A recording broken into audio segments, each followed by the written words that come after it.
Here we go.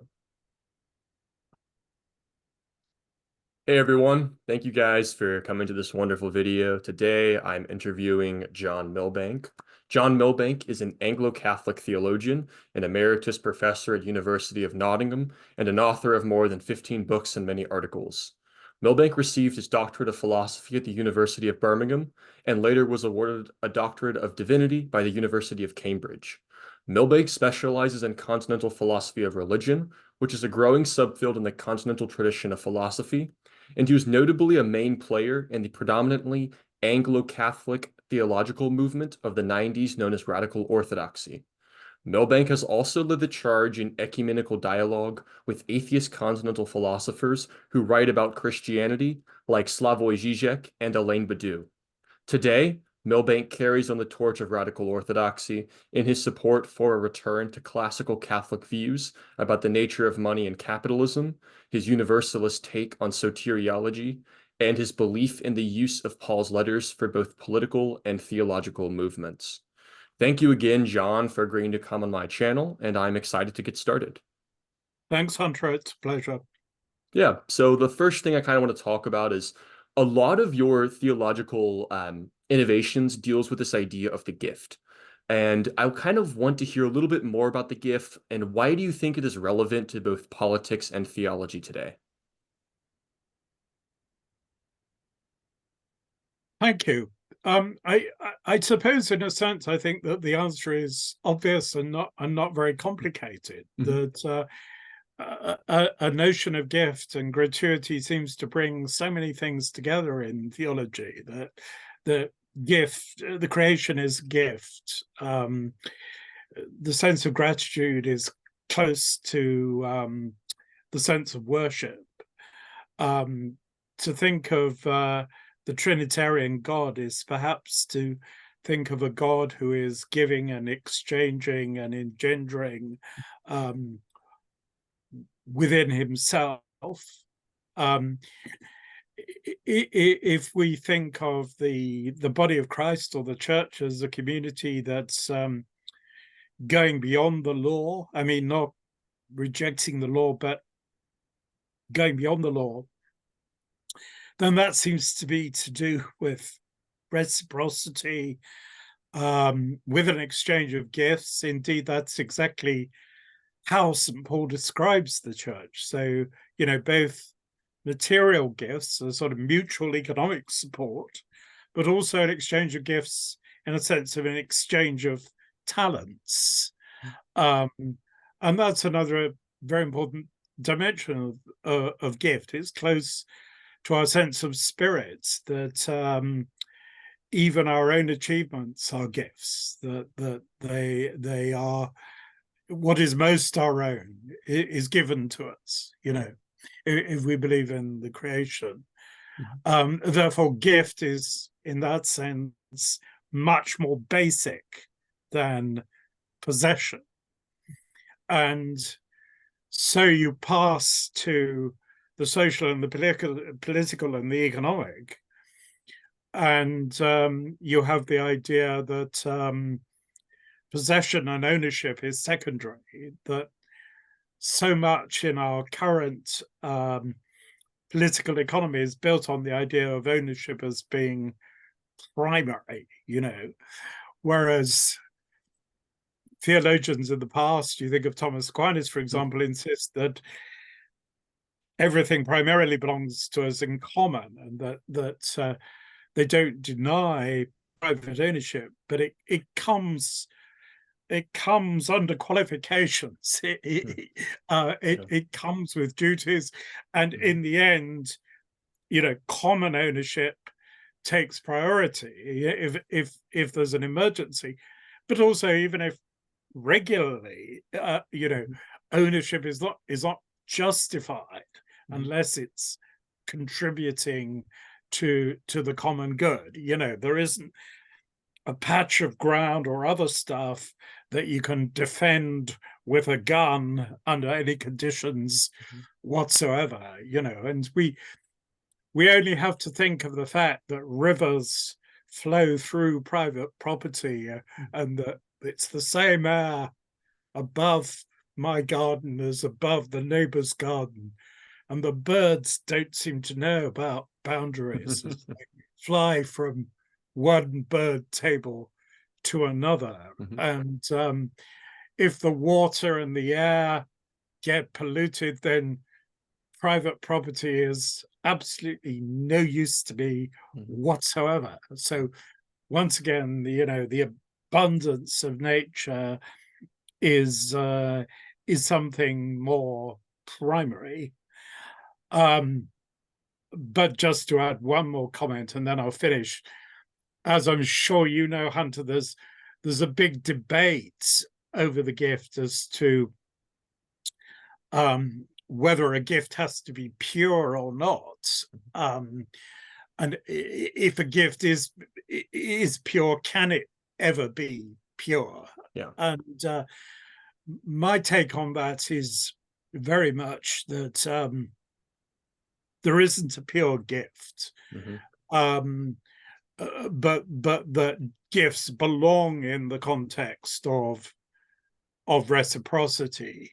And even if you're talking about gratitude, you're talking about a certain return of the gift. And I think if you deny that dimension, you soon enter into a kind of madness that seems to appeal to some people for reasons that remain to me entirely obscure. You land up wiping out the person, the giver, the receiver, and also the content of the gift, as if that didn't matter, as if it was some completely pure abstraction that's being exchanged. And I think that you defend the gratuity of the gift in other ways, something through things like non-identical repetition, asymmetrical reciprocity, so that in a way the gratuity of the gift then becomes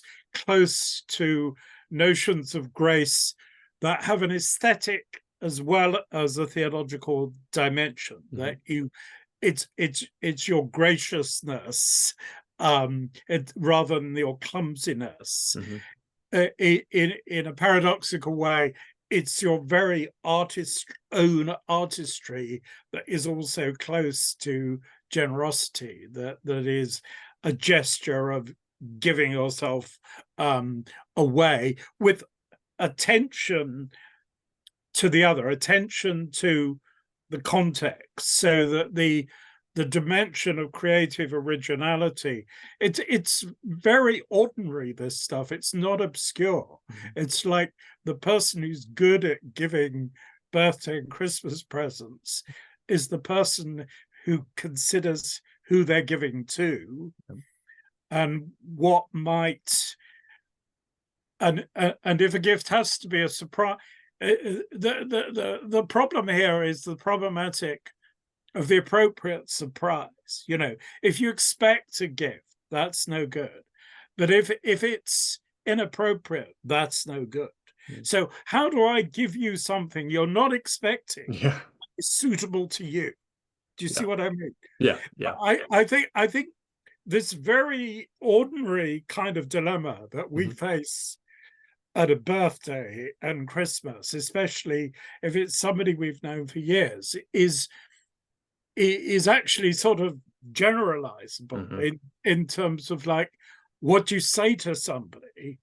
If you only say what they expect, they're going to be bored. But if you say the wrong unexpected thing, they're going to be alienated or insulted in some kind of way. So that like all conversation, all interaction is running a kind of risk. But I think I'll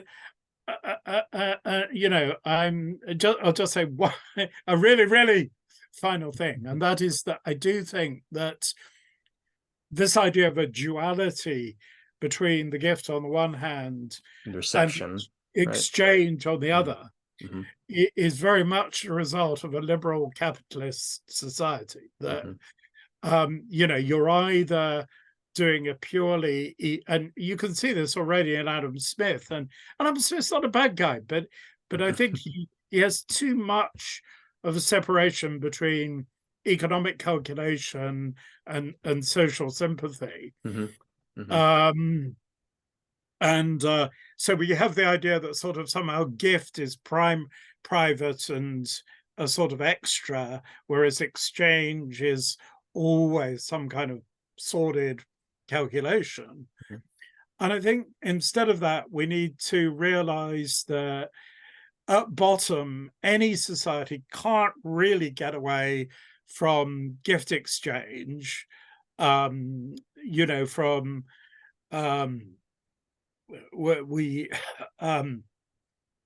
we have to mix and exchange different goods. We have to mix and exchange different talents, and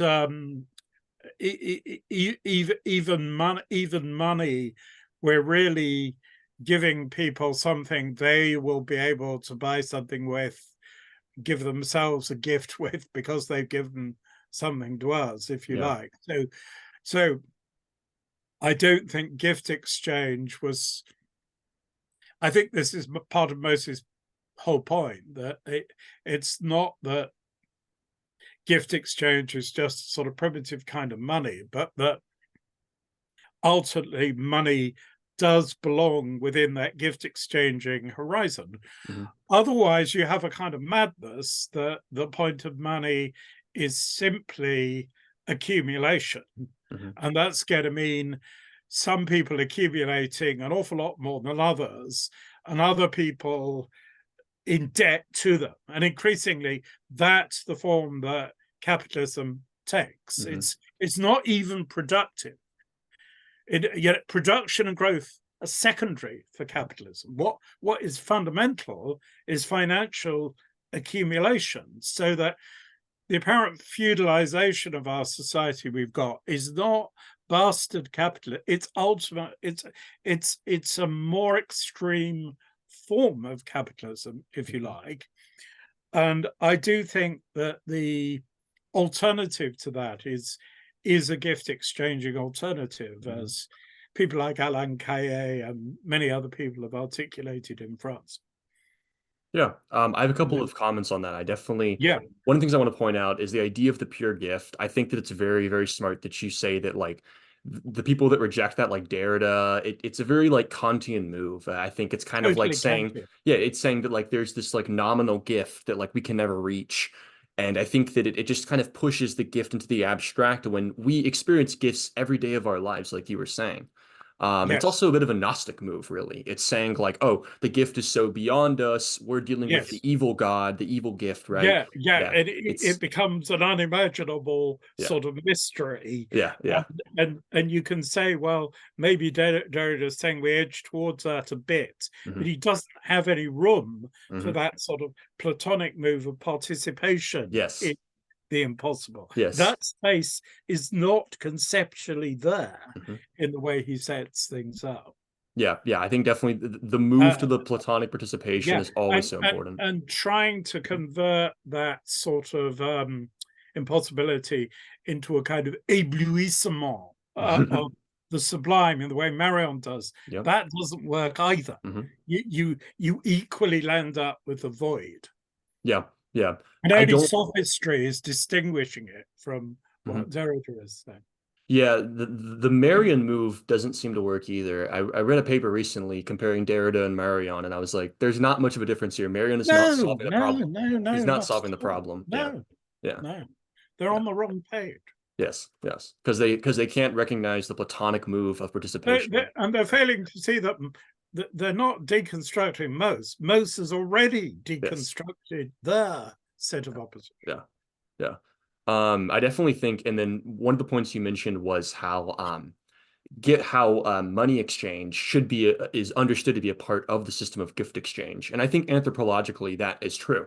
Like I know Yeah, you've read David Graeber's book on debt, and that's a huge yes, text. Yeah. yes. I Which wrote recently a mhm, thing about money because I think Graeber, sort of like the radical Keynesians and mhm, various other people in Cambridge have sort of developed that view that money wasn't originally coinage; it was originally a social relationship of debt. Mhm. And I think once you've made that move, it becomes possible then to see how the kind of alienation of money into finance Mhm. is just as fundamental as the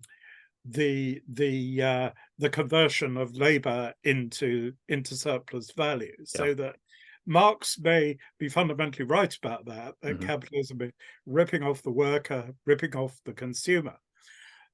But there's also a tension Mhm. that he doesn't see or doesn't see enough between sort of finance and productive Mhm. capitalism, whereby finance is ripping off production, and by doing that, in a way, finance is ripping off everybody. And I haven't thought about this enough, but I think this may be a way to understand populism, that Mhm. the sense that everybody now feels excluded and ripped off Mm. um, by an elites, Mhm. and this isn't necessarily anything inauthentic. It may be, and Marx is maybe behind the game, unable to see this. It may be completely authentic Mhm. perception of what's going on. Although the question of how you get out of that, what you do about that, is a completely different question. Mhm. And so far, it seems like every populist leader doesn't get out of it, but just lands up reinforcing Mhm. or just using people to promote their own position, Mhm. the way Trump does, and other people within the same system. Mhm. Um, Yeah, that's really interesting. I haven't thought about that. So you're kind of saying that like populism is an identity of alienation itself. Like all the different, the movement of populism is formed by a bunch of alienated individuals embracing their alienation and coming together. And that's kind of the yes, identity itself.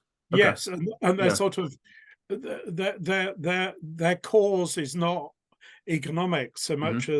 as it's not purely economic, it's existential. Yeah. Yeah. It's their life, their culture, their participation, Hmm. and I think their refusal to be turned into bare life Hmm. in a Gamben sense. So I don't hold with the Gamben on everything, but I think there's a substantial Hmm. part of what he's saying Hmm. that's accurate. And the more we look back on the pandemic and things, the more it does look as if much of what he had to say was on the mark. Hmm. That there's Yeah. suddenly most of the human race is somehow being excluded. Yeah, he was very Yeah. critiqued for that. I remember all the leftists were very upset about his critiques of the pandemic and the vaccine and all of this. But Mm. we do look back, and it does seem that yes, I think a lot of what he was talking Well, he about. may have exaggerated, but Yeah. not as much as a lot of people think. Yes. Thought, Yes. you know. Yeah. I remember even I think Slavoj Žižek even defended him a little bit and got blowback for that. Because a But lot he of the he almost kind of loved the Stalinism of it, didn't oh he? yeah. At least for a Yeah. while, Yes. Yes. everybody's locked into their tower blocks, Uh-huh. but they've got enough to eat Yeah. and Yeah. You're in your they commie can block. watch You have your movies. yeah. You You're know, getting the food's delivered to you. I think Slavoj quite like that. Yeah, yeah, that's funny. Um, so yeah, I mean, speaking of Slavoj, I guess I can go ahead and ask you, do you see yourself publishing with Slavoj again? Because he recently had his book Christian Atheism come out. I've taken a Yeah, look at it. I haven't finished it. He recently had a talk with Cornel West about it, and I read a bit of it. It seems there's some interesting ideas. A lot of it is yeah. pretty rehashed, but I haven't read it yet, I Mhm. must admit, and who knows? I don't know. I think Rob Williams has reviewed it, and he had a Yes. debate with Slavoj and Hay and Y last year about Uh-huh. um, Evil, right? Wasn't it? Evo, Yeah, yes, yeah. because Rowan would be defending, I guess, as I would, a view of evil as deprivation, Mm-hmm. as privation. Yep. Augustinian view or origin, but Yeah. yes. Whereas Slavoj will defend a radical evil view of evil, Mm-hmm. that you get in Kant.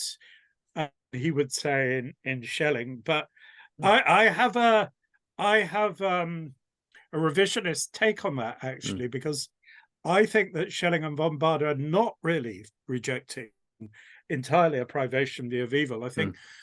I think their point is more that evil is a kind of disease. So it's evil is not, it is not simply lack, but lack always, it's like you in your body, if you lack a vitamin, Mm-hmm.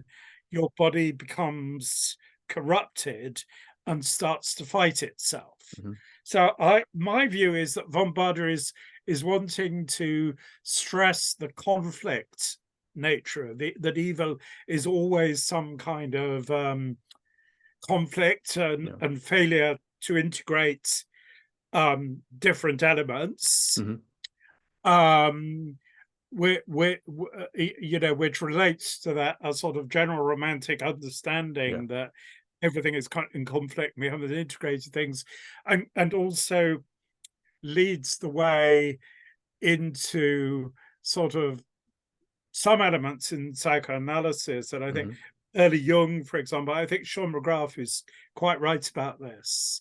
I mean, Sean McGrath recently has given really brilliant talks, sort of criticizing both Freud and Lacan in favor of a Schellingian approach. Yeah, And, yeah. and My I think, yeah, my friend who writes in the Lacan space sent me that talk that he did with about Schelling and criticizing the I thought it was yeah, fantastic, yeah, actually. yeah.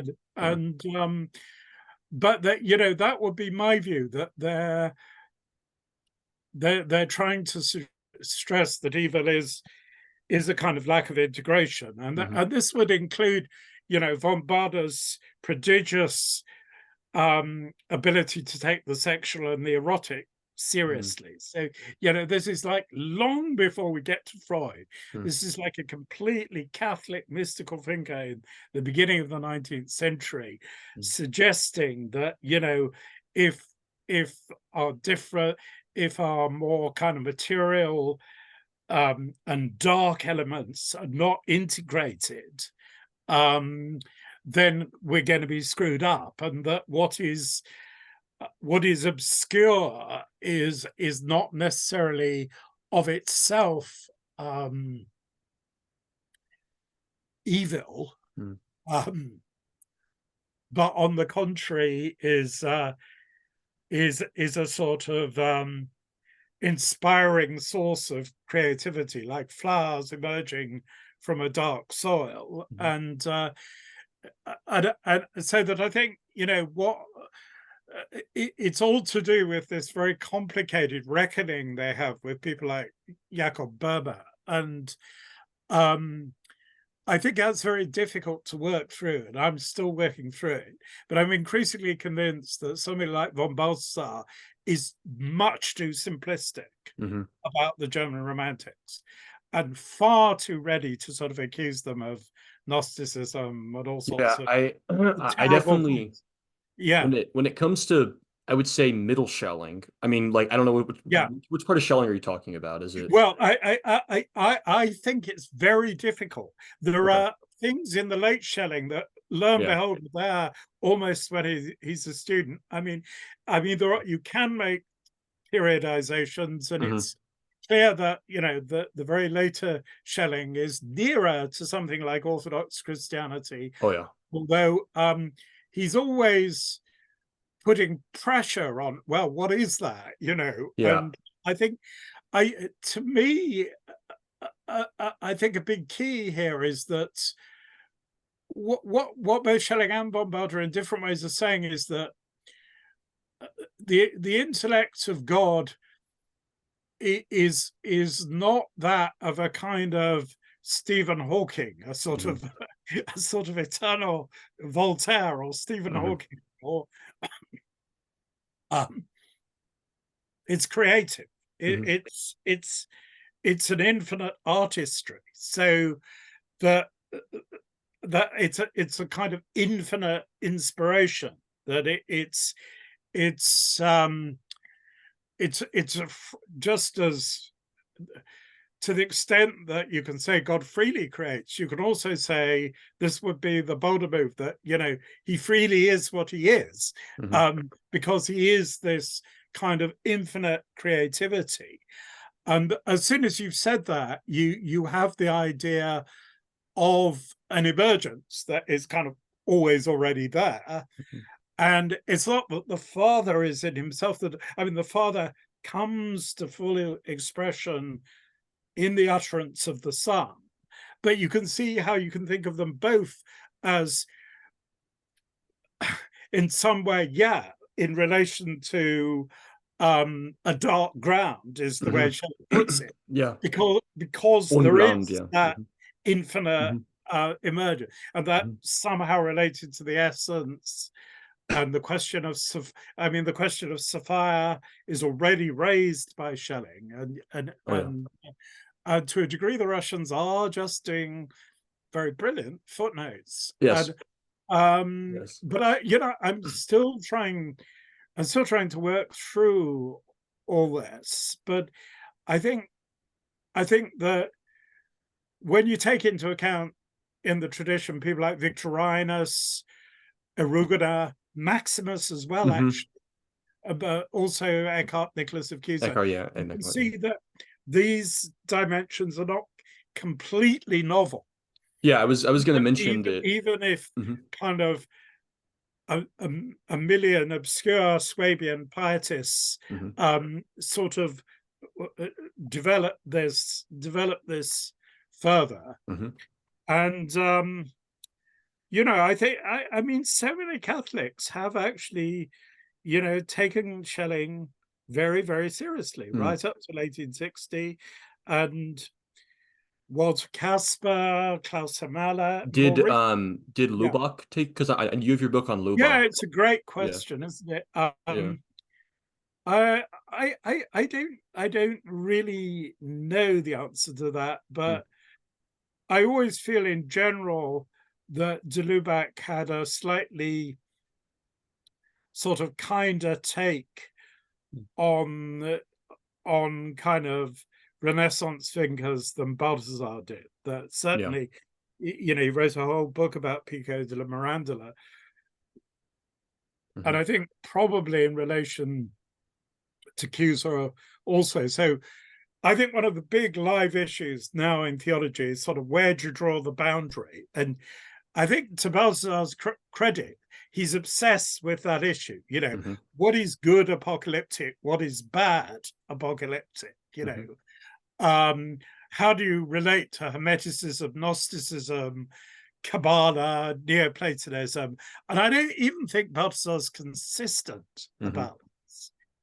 But I'm increasingly clear that you need to be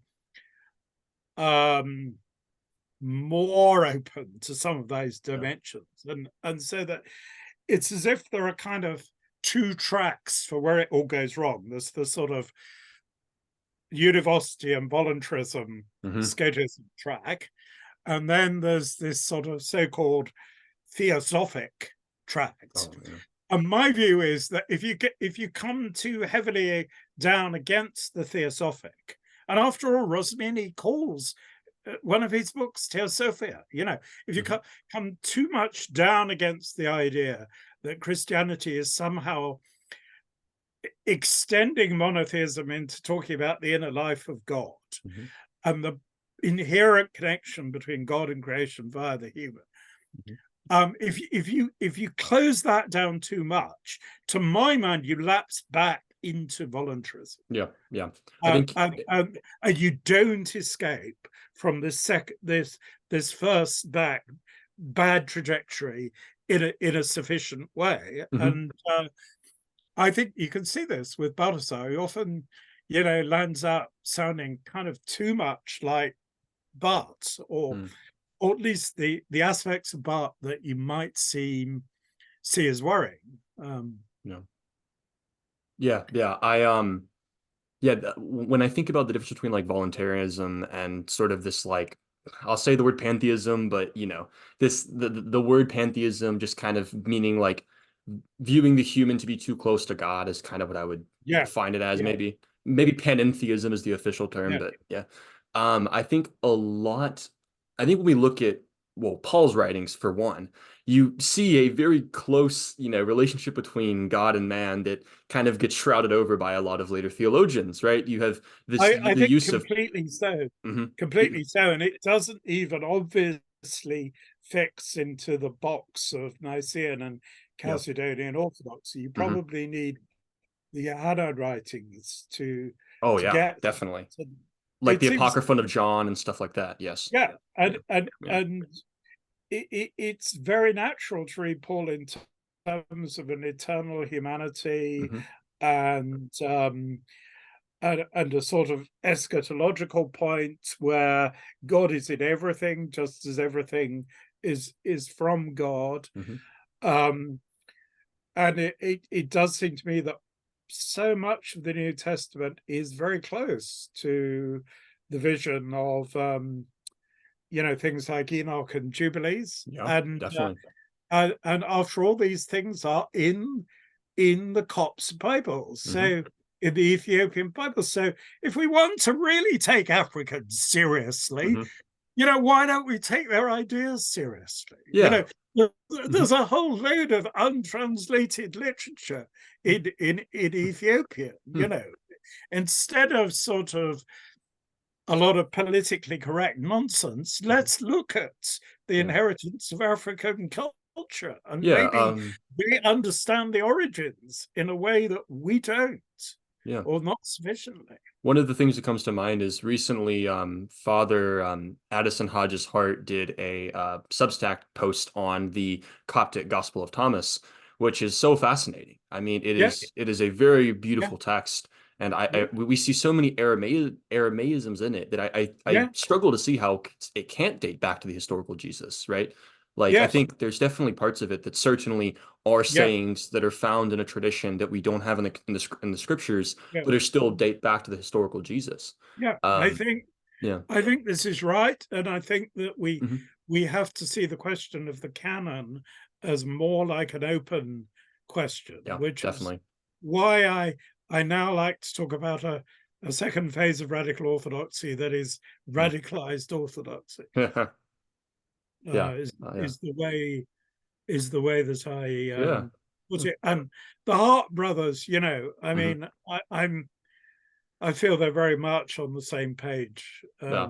Yeah. in relation to this, and probably all their dogs and Yeah. followers Roland and as yeah. well. I'm sure we're all on the same page.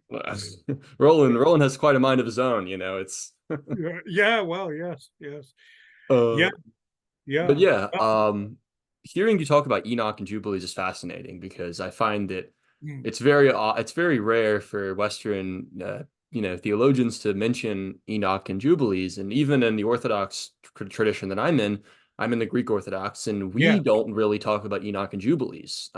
Well, no, And yeah, and even further than that, you're not even that sure about the revelation of John and the oh yeah, Apocalypse. it's not in our It's it's liturgical. Yeah, yeah, it's not a liturgical hmm, book as it yeah, is hmm, in the West. hmm.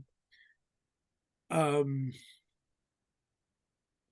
But yeah. which kind of leads me to ask then, what do you think is privy to grab from Enoch and Jubilees that you think the canon could have, or traditions that maybe change our mind about how we think about certain Well, things? Or I mean, I think the apparent reference to the Trinity in Enoch is very interesting, mm, and again that it's very hard to make a strong difference between um,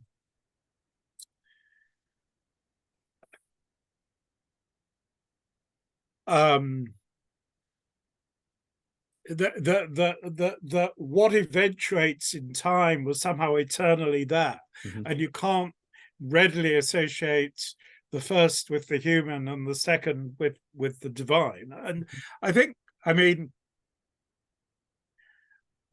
one of the things that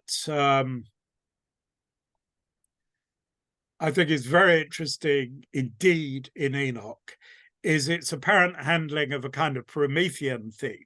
In other words, that the angels, the watchers, seem to be the source of very doubtful gifts of technology, which have corrupted us. But the revelation in Christ is a deeper secret than technology. So it allows us to start thinking about that. I think, is this a theurgic gift beyond technology? It's the kind of thing that maybe only the Russians have properly tried to think through. And I mean, Second Esdras is very interesting as well. Of course, it has a Christian gloss, and at one point, Christ is a mysterious figure who walks out of the sea. I mean, and that that is in the Anglican Bible, or at least it's in the it's in the Apocrypha, which is allowed. I mean, Low Church Anglicans don't allow it, but in fact, it was translated as part of the King James version. So I think Anglicans have it, but not the Orthodox, which is kind of sexy. Yeah, that is interesting. I didn't know that. Wow. Yeah. That's cool. The thing about the Book of Revelation is odd because in many ways Orthodoxy is so Jewish compared to it takes far more seriously what the Jesus prayer is basically comes from the Shema, right? Kings and so on, and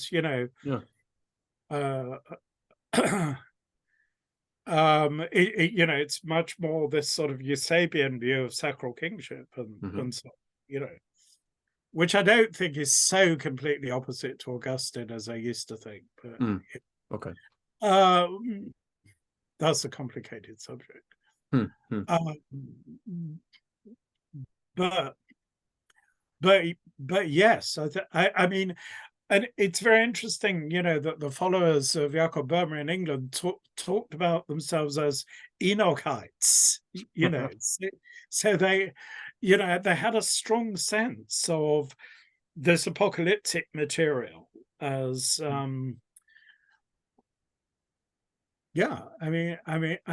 it's this very strong sense that something has gone catastrophically wrong, and that we are redemption will be the revealing of what has been hidden, and what has been hidden is also the future, and it's like Arnaldo Momigliano in a famous article, he said, and I think persuasively, that it's only from Apocalyptic that we have any sense of universal history. That the classical people just thought of a succession of polities and civilizations, but this idea that history is one story and that it's going to come to an end is a Jewish gloss. Yes. Upon this thinking of the succession of four kingdoms that we do know about in classical thought.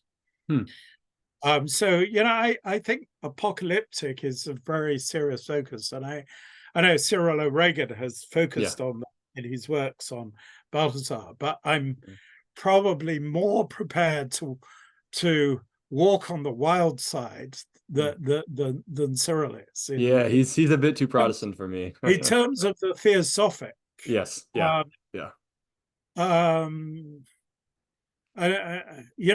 really like it when Schelling says actually somehow Christianity is inherently an esoteric religion, but it's a sort of the secret's out. It's become public. It's for old ladies and children, but it's still a kind of gnosis. I think there is definitely a kind of gnosis, and it's the passage from myth to the mysteries to revelation, and some people object that this is too sort of westernizing a take. I don't know.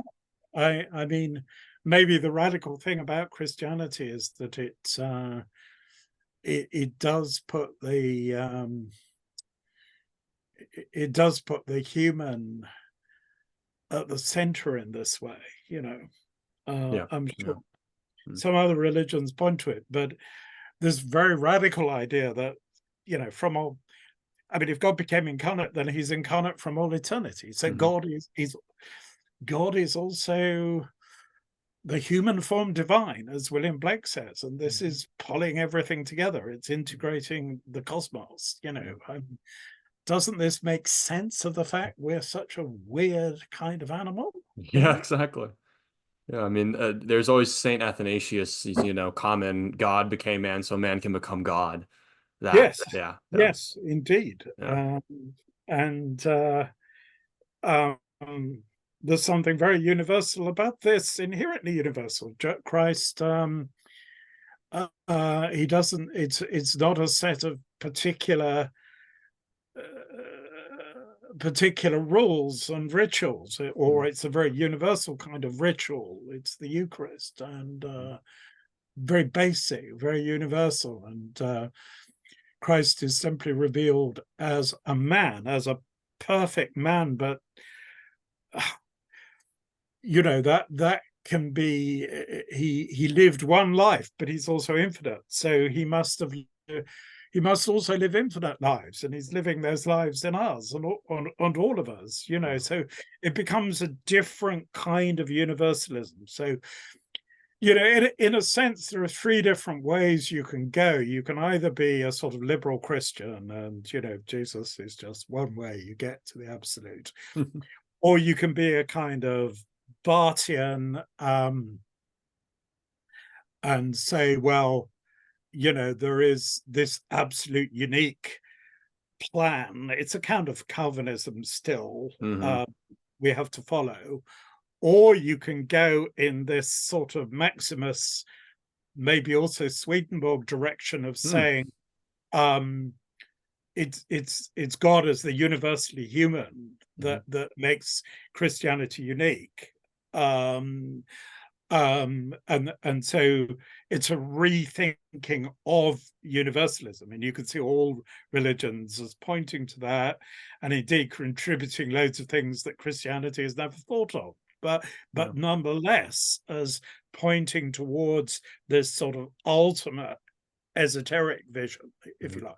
And it's kind of this that I would mean by the radicalized Orthodox position. And incidentally, I mean, I do think that Barth wasn't totally wrong in the sense that the gap between God and creation is so radical that it's only the Incarnation that can bridge it. So, and if you like, Incarnation is the core of analogy. That if analogy, I mean, I do think this is the way you should read Dionysus. And I think it's even a way you can read Aquinas, and definitely the way you have to read Maximus and Nicholas Accuser, that if analogy is not saying, well, this is a bit like God and a bit unlike God, if it's saying, no, it's like God in its unlikeness to God, then there's an implication there of paradox.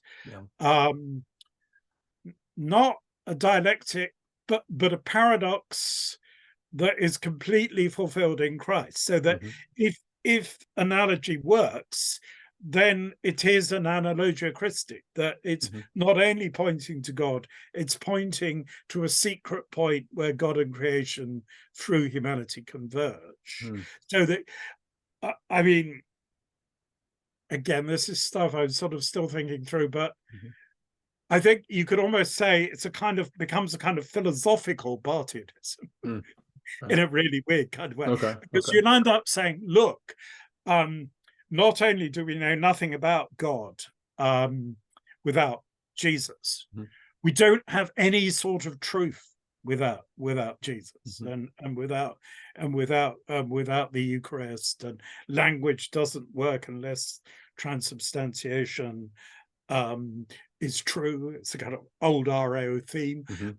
and that there is no truth without God, because God is infinite. So only God is true. This is how I read Deutero Isaiah. That it's not just what he's saying is that everything is an idol except God, and except unless God has revealed things Hmm. to us, there isn't any truth. So Mm. but to be sure, I think God has revealed himself through the whole of creation. Um, and there are analogues everywhere. St. Paul is incredibly clear about that. But in Romans, he also suggests that this is, if you read that passage carefully, and here I do think Jean-Luc Marion reads that very well, in fact, that it is pointing to Christ. Hmm. And so, there are a lot of speculations, and there are a lot of things that work technologically, but it's not truth. Unless there's revelation, there isn't truth, which again is, I think, what Schelling is saying. Mm. The late Schelling. This is very much Yeah, like Christian is not. revelation of like the philosophy of Christian revelation. Yeah. Yeah. Okay. Without that positive revelation, Yeah. you simply wouldn't have Hmm. any reliable truth. Yeah. Yeah. That's really fascinating. Yeah. Yeah. The revelation has instilled. Yeah. That's good. I like that a lot. So for the last like 13 minutes or so, I kind of want to hear. So I'm a universalist and you're a universalist, and I kind of want to hear your thoughts of how you came to universalism, how you justify it, and sort of how do you approach it when you talk to others who either are not universalist or like have questions about it. Yeah. Well, I can't say that it's something I'd ever systematically thought about Hmm. in the way that David Bentley Hart has thought about it. Yeah. Um, and I think on the whole very well. But I think instinctively I've always been a universalist. Hmm. I mean, I think as a child, the idea of hell seemed really terrifying, and didn't seem compatible with the idea of a good God. Yeah. Um, there may have been times when I thought it was enough to say, well, there may be some people who eternally reject God. But I agree with David. I don't think that seems metaphysically satisfying. Yeah. Um, Hmm. if God is God and absolute good and overcomes evil and nothing can resist him, how can that possibly be true? And if in any case we understand that God is the cause somehow of free will without violating our freedom, and Hmm.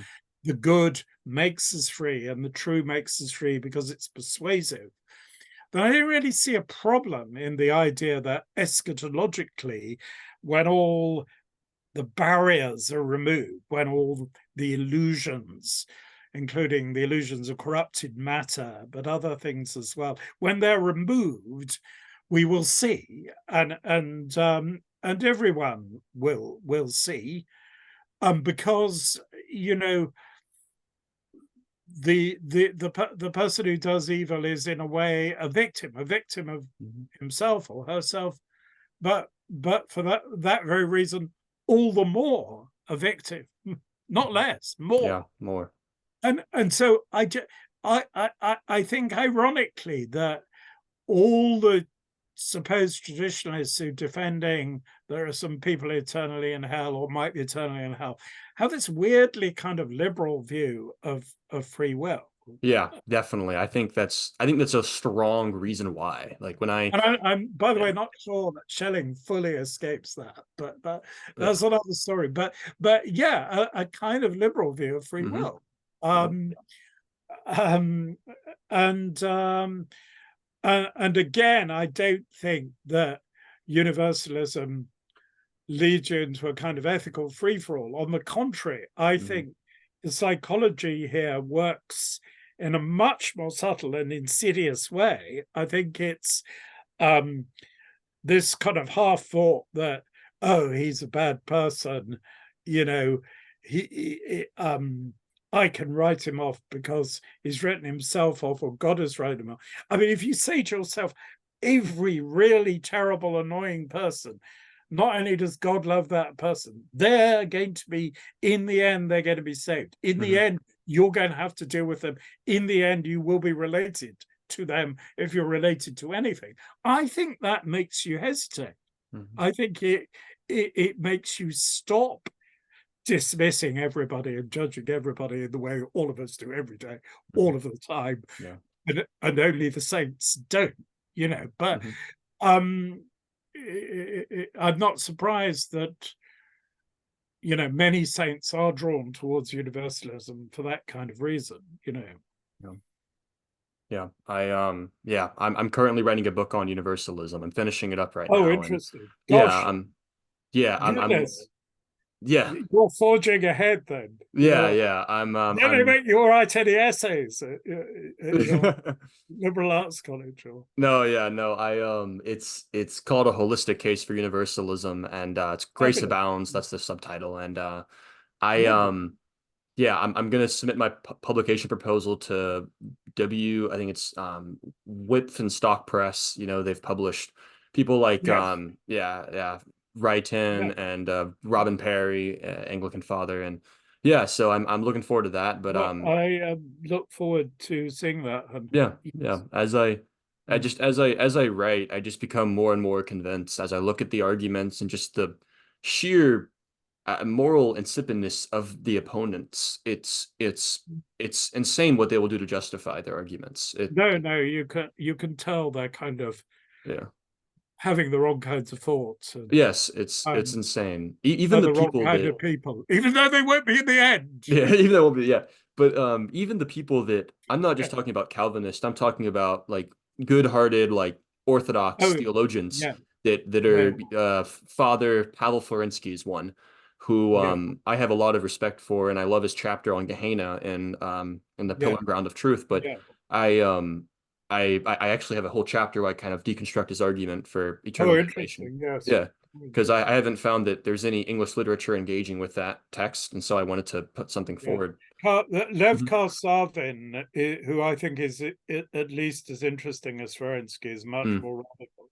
yeah, yeah. But Florensky just, I mean, he gets to this really good argument using so much scripture, and then he throws in this idea that, well, someone will have to be damned No, forever. Karsavin's sense Hmm. of Sobornost is so strong that he says that all angels, all humans have Yeah, fallen, yeah, all are saved, all will be totally yeah. redeemed in the Kind of end. like Father Bulgakov's essays in sophiology of death. Yes, Yeah, yes. yeah. No, Bulgakov also. Hmm. Yeah, and it all sort of tracks back to Solovyev, who Hmm. um uh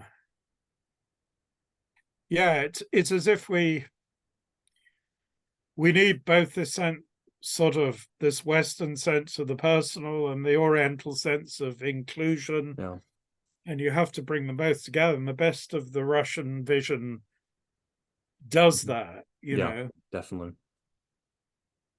I um I would argue that there is more universalist sentiment in the neo-patristic movement than a lot of people think.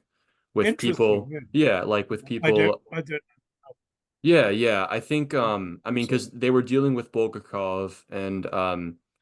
they they wanted to reject him at the same time, but I think that you read their writings and they don't talk a lot about eschatology, which is quite telling. When they say that they're, rehabilitating the fathers and they look at Gregory of Nyssa and they look at, Maximus and they look at Gregory Theologian and these guys, they kind of skip over the eschatology part. It's kind of like not saying the secret out loud, which I have Yes, well, that's yeah. quite believable.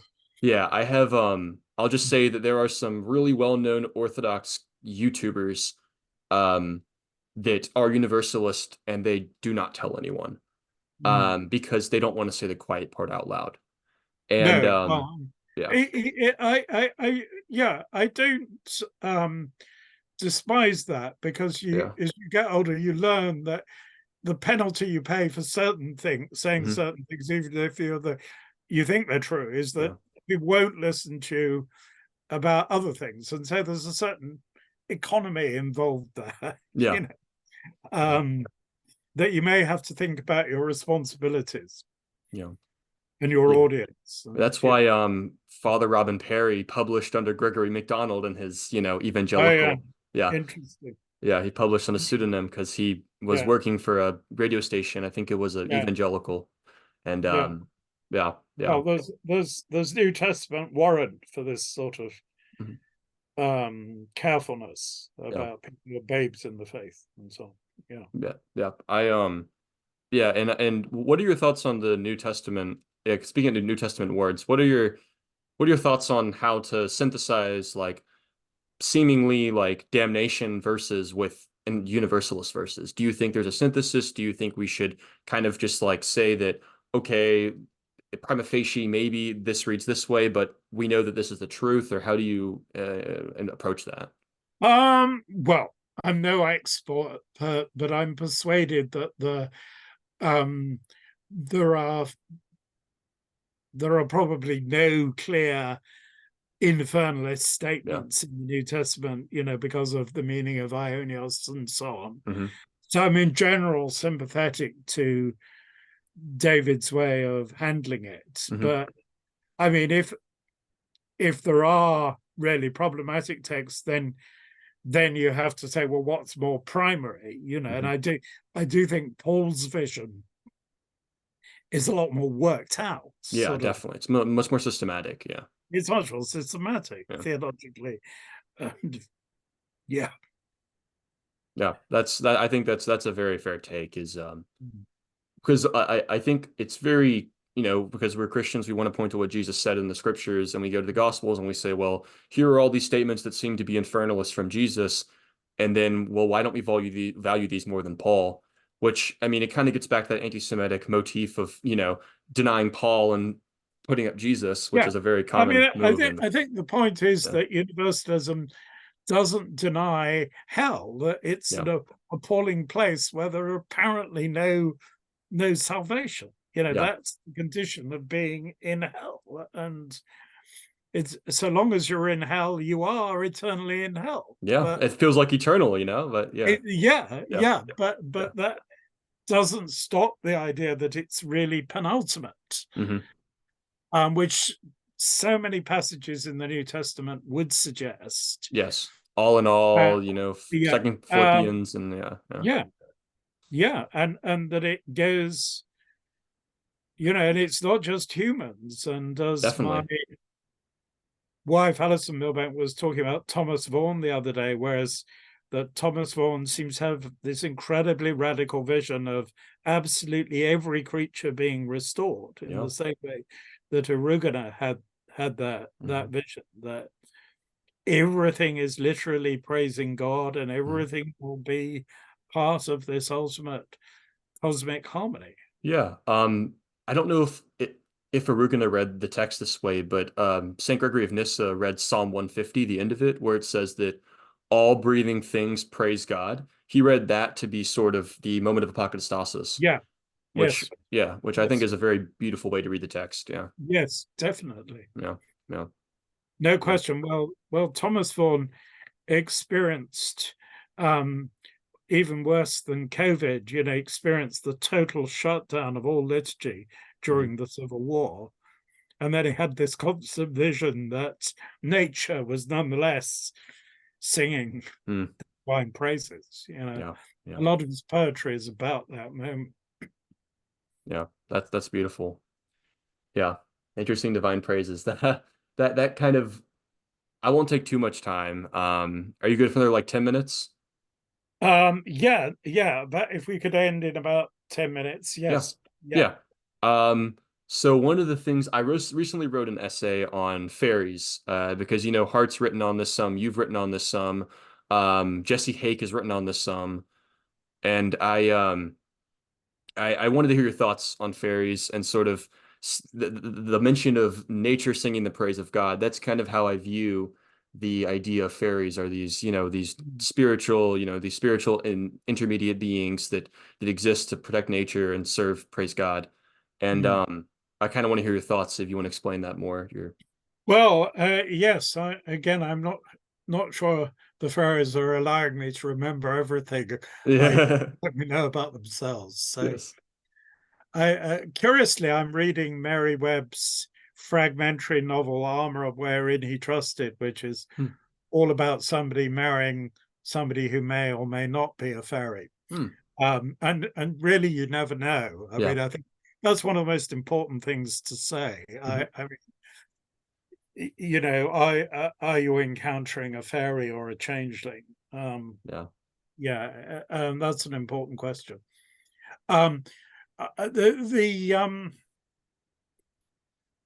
I'm sure that they are strongly related to the idea that everything in nature is alive, and that we simply don't see everything that is in nature, that Hmm. some things are invisible. And even physical science itself is now suggesting we may only see a fragment of matter, Hmm. that um there are realities too fine for us to perceive at all, that are round about us um all the time, and that these sometimes manifest in forms that are sort of somewhat human or close to the human. There seems to be so much witness to this in Yeah. many civilizations. So, um,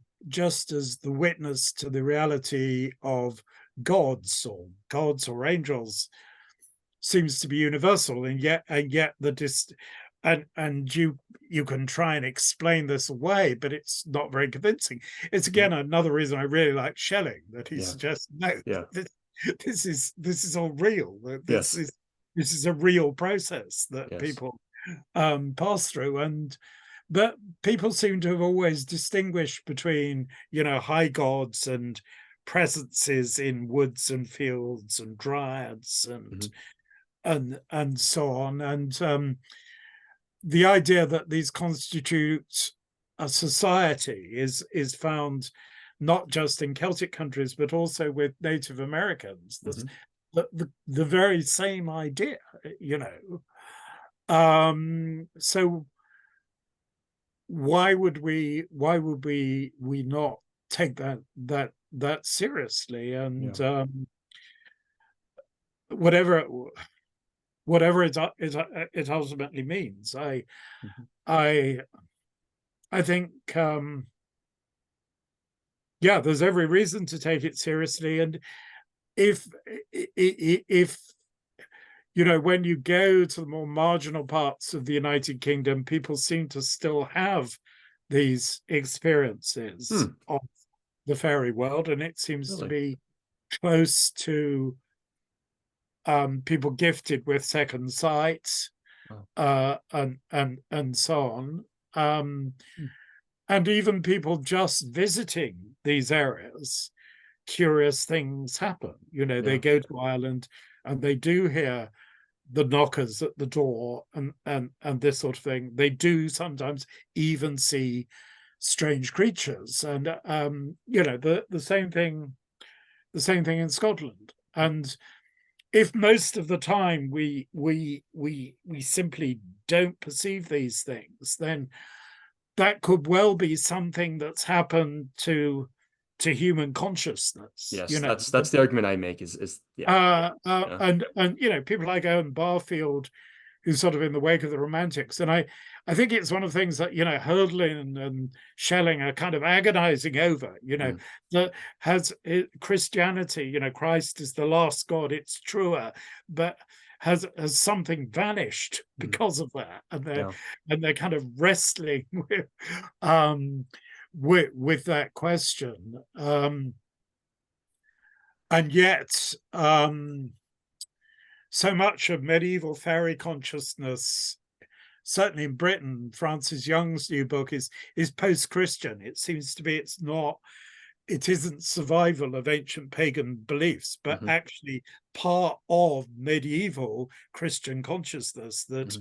embraces those things, and a powerful awareness of the natural world and presences within the natural world. And of course, these are sometimes interpreted as C.S. Lewis said, semi-fallen angels, Yeah, um, I disagree with that unfallen view. I human take beings, the more token view in my paper. or unfallen human beings, or creatures of a different intermediate order. Yeah, yeah. Yeah, the Tolkien view is the sort of tragic elves. Yeah, I but so it would seem that it's not, we can't necessarily say that it's Christianity, but Hmm. the medieval world had a way of integrating these natural presences.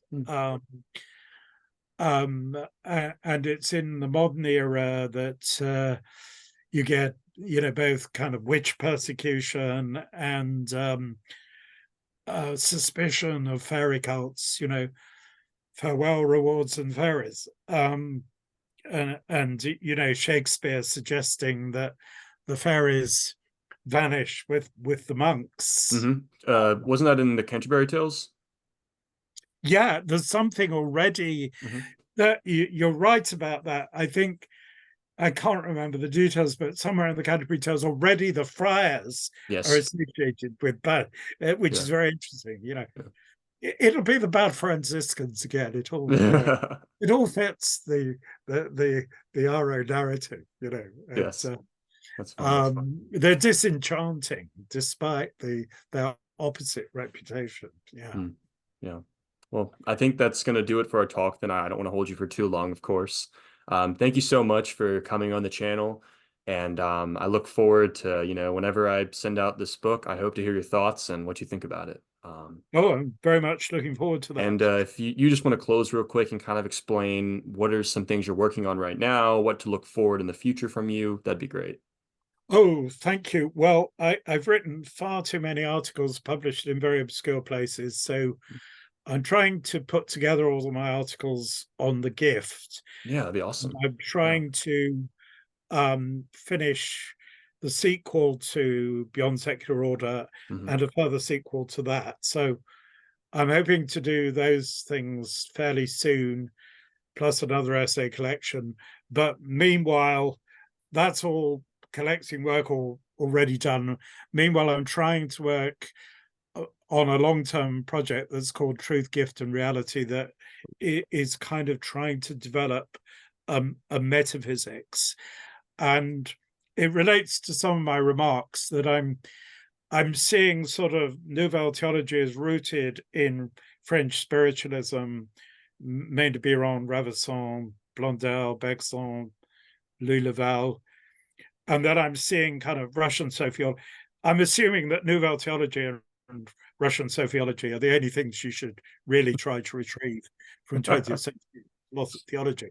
But I'm saying that they're rooted, they're rooted in Romanticism. Mm. So there's a root back in the French thing to Maine de Biron, and then there's a root back from Russian sophiology via Soloviev into German Romanticism, and then the link being the four encounters between Felix Ravissant and Schelling. So Wow. I'm I I'm trying to develop a kind of radicalized orthodox metaphysics that will completely abolish any division between theology and philosophy. Nice. I'm just not having any division Hmm. at all. And I'm to a degree kind of neo-romanticizing um, the currents that come from de Lubac and Bulgakov, respectively. Hmm. Um, that's what I'm trying to do. And Trinitarian ontology is very central to that, so that I feel as if I'm not working alone, but there are many people in France and Italy and Czechoslovakia, and in a few in Germany, besides the Anglo-Saxon world, who are moving in a similar kind of direction, so that radical orthodoxy was kind of a moment. It's evolving into radicalized orthodoxy, and it's also sort of flowed into broader and bigger currents, if you like. And Wow.